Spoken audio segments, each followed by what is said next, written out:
नमस्कार शांतियों, कैसे हैं आप लोग? आशा करते हैं आप लोग बहुत बढ़िया होंगे। तो दोस्तों आज हम लेकर आए हैं बीपीएससी के लिए 38वीं से लेकर 69वीं बीपीएससी के प्रीवियस ईयर का क्वेश्चन घटना चक्र का। ठीक है, तो चलिए हम स्टार्ट करते हैं बिना देरी किए। तो चलिए हम आते हैं क्वेश्चन पे। ठीक है, यहाँ पे आज हम पढ़ाएंगे आप लोगों को प्राचीन भारत का इतिहास। ठीक है, उसके बाद मैं बारी बारी से तीनों इतिहास कंप्लीट करवा दूंगी। तो पहला है, भारत में पशुपालन और कृषि के प्राचीनतम साक्ष्य कहाँ से प्राप्त हुआ है? तो ये हो जाएगा मेहरगढ़ से। चलिए नेक्स्ट क्वेश्चन पे हम आते हैं। यहाँ पे कि निम्नलिखित में से किसको कैलोकोलिथिक युग माना जाता है, कहा जाता है? तो ये हो जाएगा ताम्रपाषाण युग को। ठीक है, चलिए नेक्स्ट क्वेश्चन पे हम आते हैं। यहाँ पे कि हड़प्पा में मिट्टी के बर्तनों पर सामान्यतः किस रंग का उपयोग हुआ था? तो ये हो जाएगा लाल रंग। ठीक है, अब यहाँ है सिंधु सभ्यता निम्नलिखित में से किस युग में पड़ता है? तो हो जाएगा अग्र ऐतिहासिक काल में। ठीक है, नेक्स्ट क्वेश्चन पे हम आते हैं। यहाँ पे सिंधु घाटी सभ्यता सबसे महत्वपूर्ण विशेषता क्या है? तो हो जाएगा पक्की ईंटों से बनी इमारतें।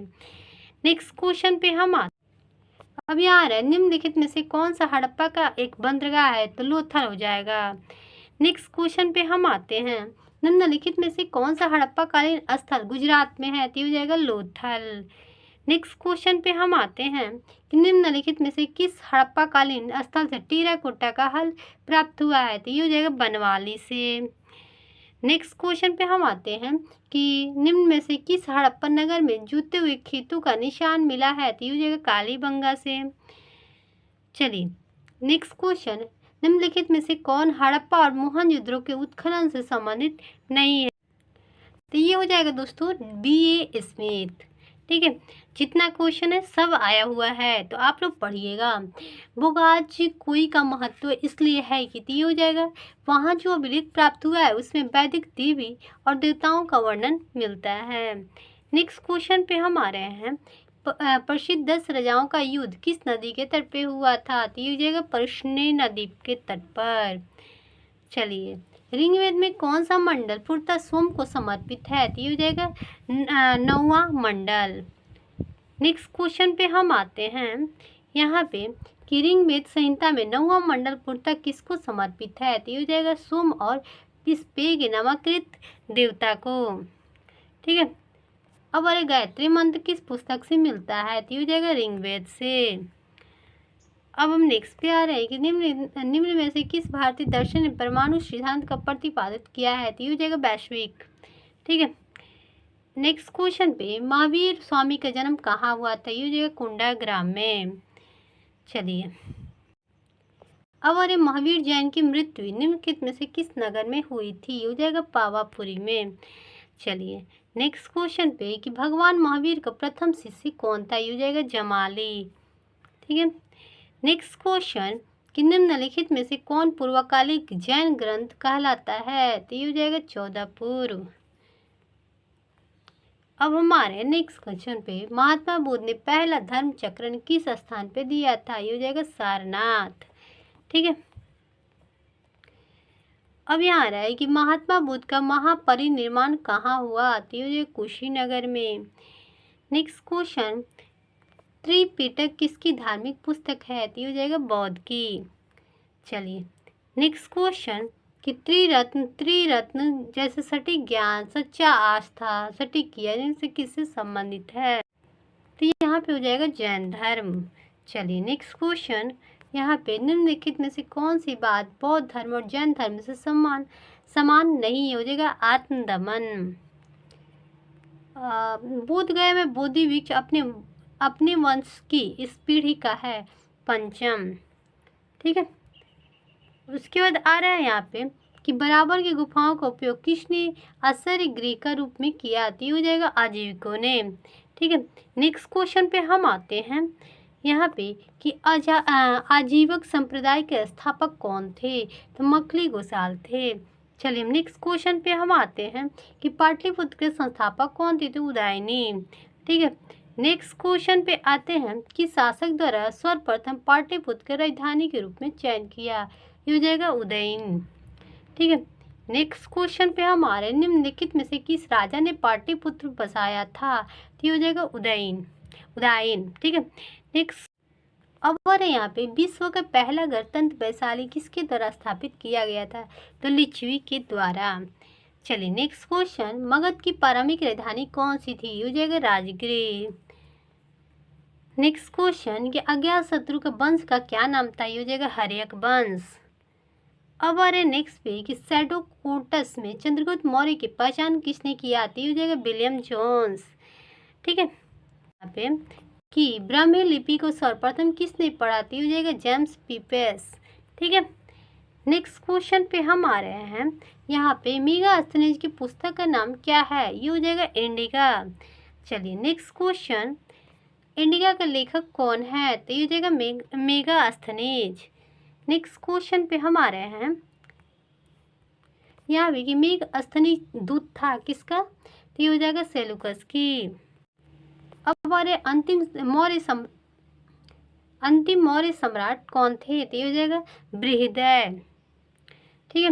नेक्स्ट क्वेश्चन पे हम आ रहे हैं, किस अभिलेख में रुद्रदामन प्रथम की विभिन्न उपलब्धियां वर्णित है? ये हो जाएगा जूनागढ़। निम्नलिखित अब आ रहे हैं नेक्स्ट क्वेश्चन पे कि निम्नलिखित राजाओं में से किसका जैन धर्म के प्रति भारी झुकाव था? ये हो जाएगा खारवेल की। चलिए दोस्तों, आप लोग सोच रहे हैं कि नोट्स क्यों नहीं करवाए, तो काफ़ी लेंदी मतलब बहुत बड़ा वीडियो बन जाएगा, अपलोड करने में थोड़ा दिक्कत होता है, इसलिए मैं नहीं करवा पाती हूँ। टाइम मिलेगा तो भी करवा दूँगी। ठीक है। अब आ रहा 43, कलिंग नरेश खारवेल का संबंध किससे था? तो दोस्तों इनका आंसर ई हो जाएगा। आइए हम समझ लेते हैं।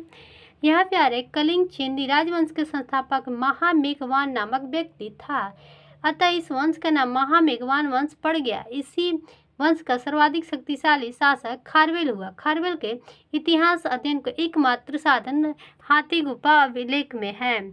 नेक्स्ट क्वेश्चन, कि प्राचीन इतिहास के नेपोलियन किसे कहा जाता है? समुद्रगुप्त को।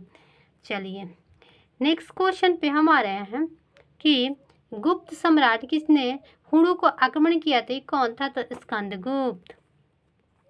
चलिए नेक्स्ट क्वेश्चन, किस प्रकार के भूमि को अपहर्त कहा जाता है? ये हो जाएगा बिना जोती हुई जंगली भूमि। अब और यहाँ पे चीनी यात्री शुगियों ने भारत की यात्रा की थी, तो ये किए थे 515 से लेके 520 ईस्वी में। ठीक है। नेक्स्ट क्वेश्चन पे हम आ रहे हैं कि हर्षवर्धन के शासनकाल में किस चीनी यात्री ने भारत की यात्रा की थी? हो जाएगा हैंसांग। नेक्स्ट क्वेश्चन पे हम आ रहे हैं कि कलहड़ की पुस्तक का नाम क्या है? तो हो जाएगा राज तरंगिणी। ठीक है। नेक्स्ट क्वेश्चन पे हम आ रहे हैं कि उदंतपुर शिक्षा केंद्र निम्नलिखित में से किस राज्य में स्थित था? ये हो जाएगा बिहार में। ठीक है। अब आ रहे हैं यहाँ पे कि कर्नाटक वंश का संस्थापक कौन था? ये हो जाएगा नान्यदेव। नेक्स्ट क्वेश्चन पे हम आ रहे हैं कि कर्नाटक वंश का अंतिम शासक कौन था? ये हो जाएगा हरि सिंह। नेक्स्ट क्वेश्चन पे आ रहे हैं, यहाँ पे किस काल में अछूत की अवधारणा स्पष्ट रूप से उदित है? तो हो जाएगा धर्मशास्त्र के समय। चलिए यहाँ पे आ रहा है, कनिष्क के शासनकाल में बौद्ध सभा किस धर्म से आयोजित की गई थी? हो जाएगा जम्मू कश्मीर।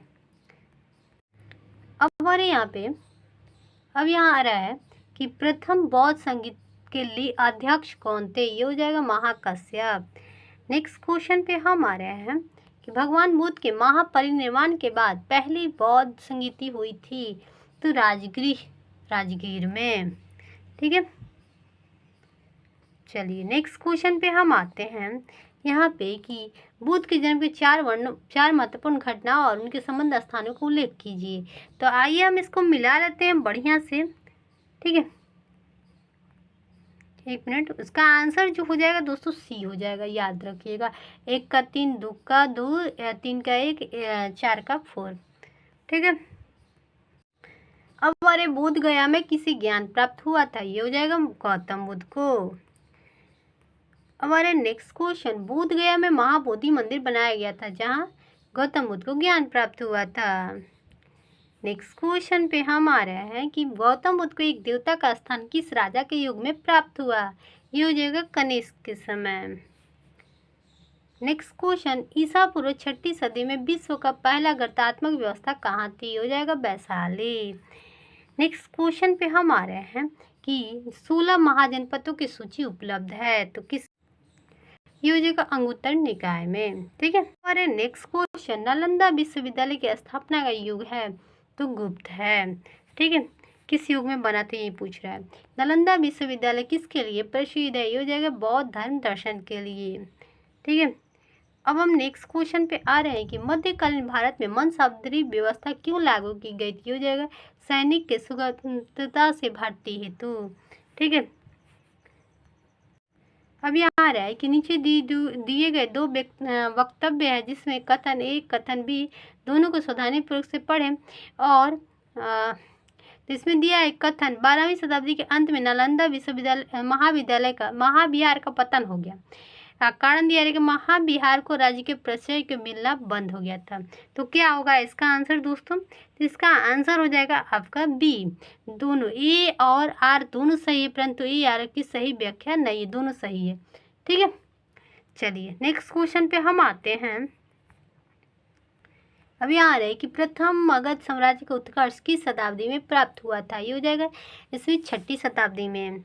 चलिए हम नेक्स्ट क्वेश्चन पे हम आ रहे हैं कि मगध की राजधानी कौन सी थी, तो ये हो जाएगा, आइए हम समझते हैं। मगध की आरंभिक राजधानी गिरिब्रज में था और बाद में उदयनी ने पाटलिपुत्र को राजधानी बनाया जो गुप्त काल तक मगध की राजधानी बनी रही। और मगध साम्राज्य पर शासन करने वाला पहला राजवंश के विषय बौद्ध ग्रंथ और पुराणों में अलग अलग विवरण मिलता है, ठीक है। चलिए अब प्राचीन महाजनपद मगध की प्रथम राजधानी कौन सी थी, तो इनमें से हो जाएगा ई इसका आंसर, ठीक है। अब चलिए नेक्स्ट क्वेश्चन पे, नंद वंश के पश्चात मगध पर किस राजवंश ने शासन किया, हो जाएगा मौर्य वंश। चलिए नेक्स्ट क्वेश्चन कि जिस ग्रंथ में चंद्रगुप्त मौर्य का विशिष्ट रूप से वर्णन हुआ वो कौन थे, तो विशाख दत्त थे, ठीक है। चलिए नेक्स्ट क्वेश्चन कि निम्नलिखित में से मगध का कौन सा राजा सिकंदर के महान समाकालीन था, ये हो जाएगा धनानंद, ठीक है। चलिए नेक्स्ट क्वेश्चन, पाटलिपुत्र में स्थित चंद्रगुप्त का महल मुख्यतः बना है किस चीज से, तो लकड़ी से, ठीक है। अब आ रहा है नेक्स्ट क्वेश्चन, अष्ट प्रधान का गठन किसने किया था, ये हो जाएगा शिवाजी। नेक्स्ट क्वेश्चन पे हम आ गए, यहाँ पे निम्नलिखित में से किस मौर्य राजा ने ढक्कन की विजय प्राप्त की थी, ये हो जाएगा चंद्रगुप्त। चलिए यहाँ पे आ रहा है कि अभिलेख जिसमें प्रमाणित होता है कि चंद्रगुप्त की प्रभाव पश्चिमी भारत पे था। अब हो जाएगा रुद्रमन के जूनागढ़ शिलालेख पे था, ठीक है। अब हमारे निम्न में से कौन सा क्षेत्र अशोक के साम्राज्य में सम्मिलित नहीं था, जगह श्रीलंका। चलिए यहाँ आ रहा है कि अशोक के शासनकाल में बौद्ध सभा किस नगर में आयोजित की गई थी, ये हो जाएगा पाटलिपुत्र। अब और अशोक के शिलालेख में प्रयुक्त भाषा था क्या, तो प्रकृति। चलिए नेक्स्ट क्वेश्चन पे हम चलते आ रहा है 80 नंबर, निम्नलिखित में से प्राचीन भारत का कौन सी लिपि दाहिनी से बाएं लिखी जाती थी, खरोष्ठी हो जाएगा।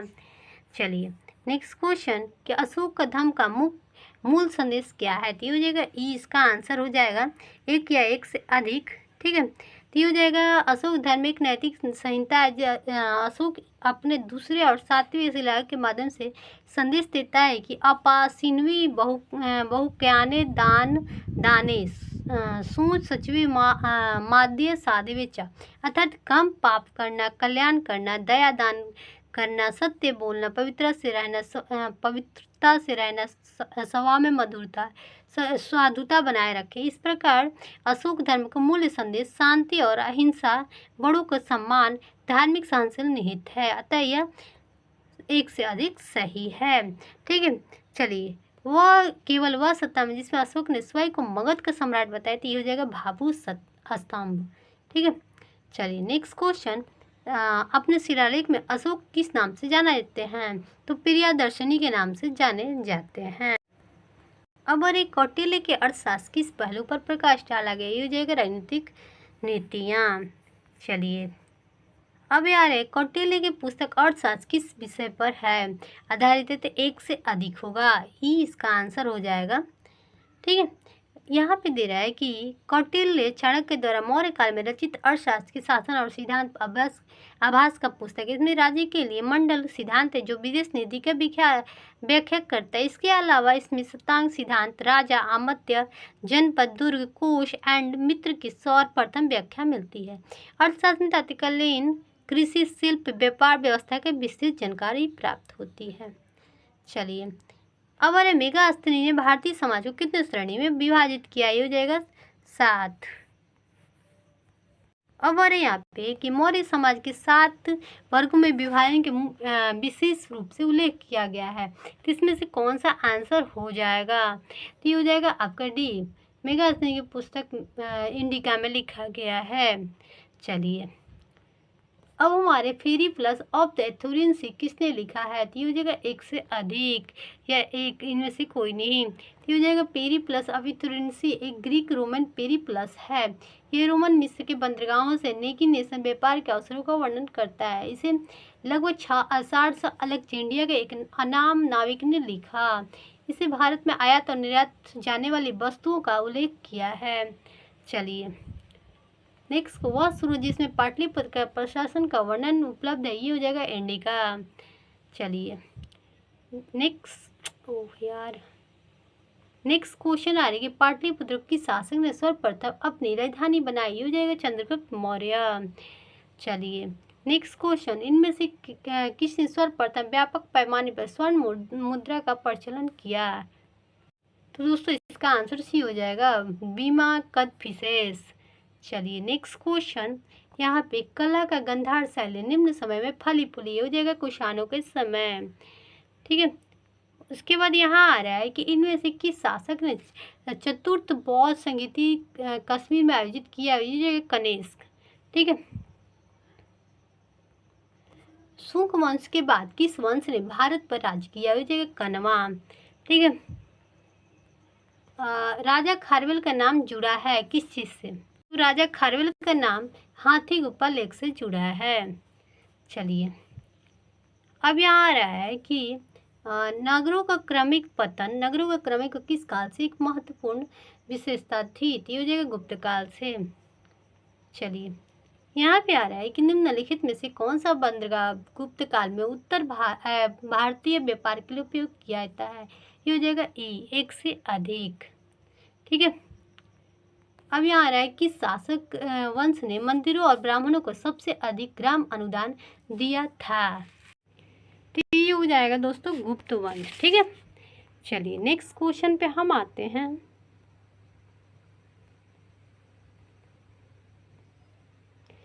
अब यहाँ आ रहा है दोस्तों कि गुप्त युग में भूमि राजस्व की दर क्या थी? ये हो जाएगा उपज का 6ठा भाग। अब और भागवत संप्रदाय के विकास में किसकी देन अत्यधिक थी? तो ये हो जाएगा गुप्त का। चलिए नेक्स्ट क्वेश्चन कि इनमें से किसने पहली बार व्याख्या की थी कि पृथ्वी के अपनी धुरी पर घूमने के कारण प्रतिदिन सूर्य और सूर्यास्त होता है, सूर्यास्त होता है? तो ये हो जाएगा आर्यभट्ट। ठीक है, इसका आंसर ए हो जाएगा। अब अरे इनमें से कौन गुप्त काल में औषधि के क्षेत्र में अपने कार्य के लिए जाने जाते हैं? ये हो जाएगा एक से अधिक। इनमें से कोई नहीं, इनमें से एक से अधिक। ठीक है, अब अरे चीनी यात्री हेनसांग ने किस विश्वविद्यालय में अध्ययन किया था? ये हो जाएगा नालंदा विश्वविद्यालय में। नेक्स्ट क्वेश्चन, हेनसांग की भारत में यात्रा करते समय सूती कपड़ों के उत्पादन के लिए सबसे प्रसिद्ध नगर कौन सा था? तो ये हो जाएगा मथुरा। ठीक है, अब अरे यहाँ पे कवि बाणभट्ट निवासी था कहाँ के? तो पाटलिपुत्र के। ठीक है, यहाँ रहे चीनी यात्री सिंह बिहार का भ्रमण किया लगभग। तो ये हो जाएगा उपयुक्त में से कोई नहीं। चलिए नेक्स्ट क्वेश्चन पे हम आते हैं। प्रसिद्ध चीनी यात्री पैन किसके शासनकाल में भारत आया था? तो ये हो जाएगा चंद्रगुप्त द्वितीय। अब हमारे नालंदा विश्वविद्यालय के संस्थापक कौन थे? तो ये हो जाएगा कुमारगुप्त। ठीक है, नेक्स्ट क्वेश्चन कि ताम्र लेख दर्शाते प्राचीन काल में बिहार के राजाओं का संपर्क था? ये हो जाएगा जावा सुमात्रा। ठीक है, अब अरे स्वर्ण भूमि का वह राजा कौन था जिसने नालंदा में एक बौद्ध विहार की स्थापना की? उसके रख रखाव हेतु अपने दूत द्वारा देवपाल का से 5 गांव दान देने के लिए प्रार्थना की थी। तो ये हो जाएगा दोस्तों कौन किया था, तो ये हो जाएगा बालपुत्र देव। ठीक है, चलिए नेक्स्ट को नालंदा विश्वविद्यालय का विनाश का कारण क्या था, ये हो जाएगा मुसलमान, बख्तियार खिलजी ने किया था। ठीक है, खुजराहो मंदिर स्थापत्य के निर्माण में सहयोगी था, तो ये हो जाएगा चंदेल। ठीक है, अब आ रहे हैं यहाँ पे विक्रमशिला शिक्षा केंद्र के संस्थापक कौन था, ये हो जाएगा धर्मपाल। ठीक है, नेक्स्ट क्वेश्चन यहाँ पे निम्नलिखित में से राजवंशों किसका उल्लेख संगम साहित्य में नहीं हुआ, ये हो जाएगा कदम्ब। ठीक है, अब आ रहे संगम युग में उरैयूर किसके लिए विख्यात है, हो जाएगा कपास के व्यापार का महत्वपूर्ण केंद्र के लिए। अब आ रहे यहाँ पे मुद्रा रक्षक के लेखक कौन है, विशाख दत्त। ठीक है, नेक्स्ट क्वेश्चन यहाँ पे पृथ्वीराज रासो के लेखक कौन है, ये हो जाएगा चंद्रदाई। चलिए नेक्स्ट क्वेश्चन स्वप्नवास दत्ता के लेखक कौन है, हो जाएगा भास। ठीक है, अब अरे कुमार शर्मा महाकाव्य किस कवि के लेखक हो, ये कालिदास। ठीक है, अब अरे नेक्स्ट क्वेश्चन कीर्ता जूनियर पुस्तक के लेखक कौन है, तो ये हो जाएगा भारवी। चलिए नेक्स्ट क्वेश्चन उस स्रोत का नाम बताइए जो प्राचीन भारत के व्यापारिक मार्गों पर मौन है, ये हो जाएगा मिली पंदो। ठीक है, अब अरे हर्षचरित नामक पुस्तक किसने लिखा है, ये हो जाएगा वार्भट। ठीक है, अब अरे नेक्स्ट चोल वंश के संस्थापक कौन थे, विजयालय। ठीक है, अब अरे चोल काल किसके लिए प्रसिद्ध है, ये हो जाएगा ग्राम पंचायत के लिए। ठीक है, अब अरे यहाँ पे कौन सा मध्यकालीन भारतीय साम्राज्य व्यापक स्तर पर स्थानीय सुशासन के लिए प्रसिद्ध था, ये हो जाएगा चोल। नेक्स्ट क्वेश्चन दक्षिण भारत में भारत के मंदिरों का आकर्षक द्वार क्या कहलाते हैं, हो जाएगा गोपुरम। ठीक है दोस्तों, आज प्राचीन इतिहास कंप्लीट होता है। ठीक है, इसके बाद हम मिलते हैं घटना चक्र के मध्यकालीन इतिहास में। तब तक के लिए बाय दोस्तों।